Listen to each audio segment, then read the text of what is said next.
Hi, my name's Sarah and I'm a primary teacher. I have been organising all of my paperwork today, and as you fellow teachers know, we tend to keep a lot of stuff we shouldn't. Today I'm going to show you what I've done with my year 5, 6 resources.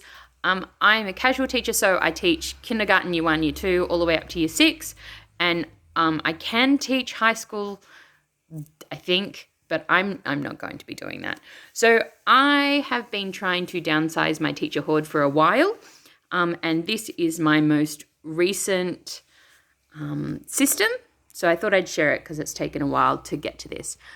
My aim is to get rid of a lot of my resources. So I've got a big box of books that I'm selling, and then I've got books. So this is my kindy, year 1, year 2, and year 3, year 4. So I'm a primary teacher, as I said. I have been doing tutoring for a while, so I have a lot of random resources for common problems that I would see time and time again. Let's get straight into it. Okay, so we've got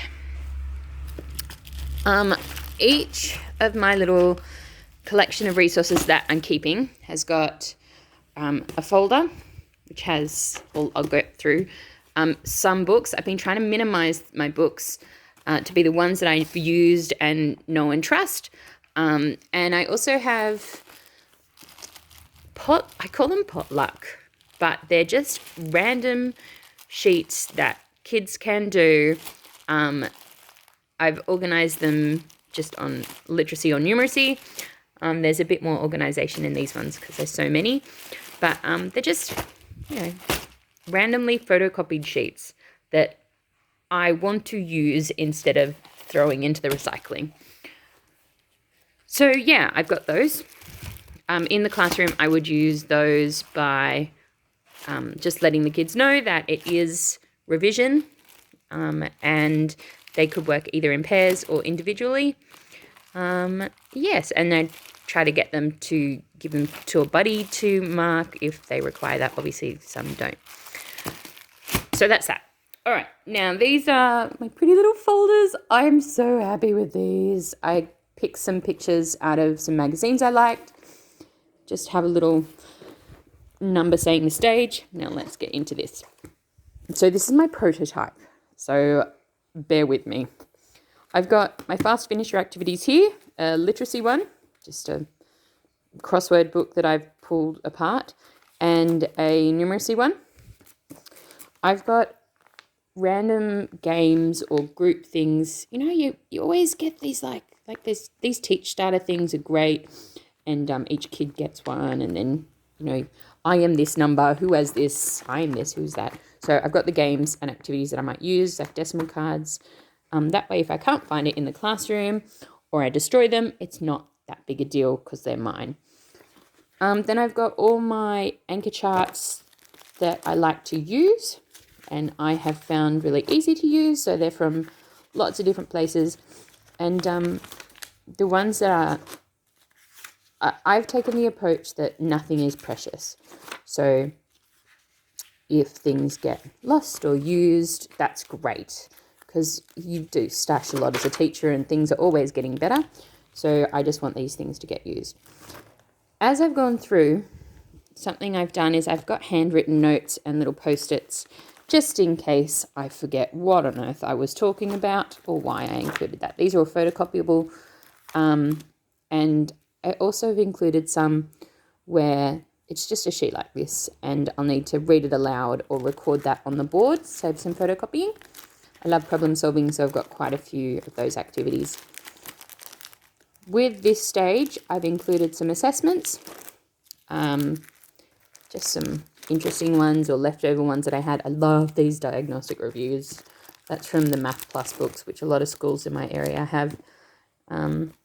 We see nap plan practice. Ooh, camera, goodness.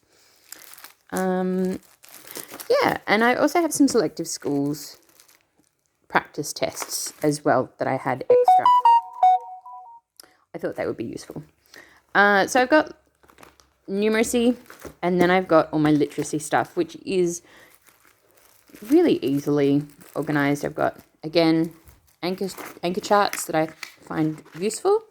Then this stuff here is all writing based on type, and I tried to include some examples or some self-assessment guide things as well.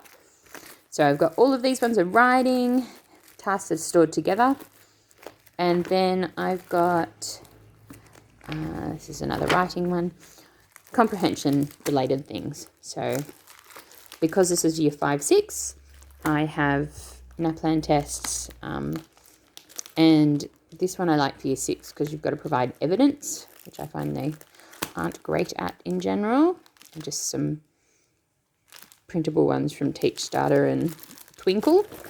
But this one here, this is something interesting that I like to do. I do origami. I find it's really interesting to see how the kids go with visual literacy as well as, you know, just following the directions. Yeah, so I don't like to help them with those. I really try and push them to do it themselves and believe in them, and I also make sure that I can do them beforehand. But that's one of my favourite things to do with year 5s and year 6s. So that is my year 5, 6 casual book, and I'm pretty proud of how I've gone in organising them. I've still got a lot of work to do, but that is the year 5, 6 one. Hope you enjoyed my video and have fun teaching. Bye.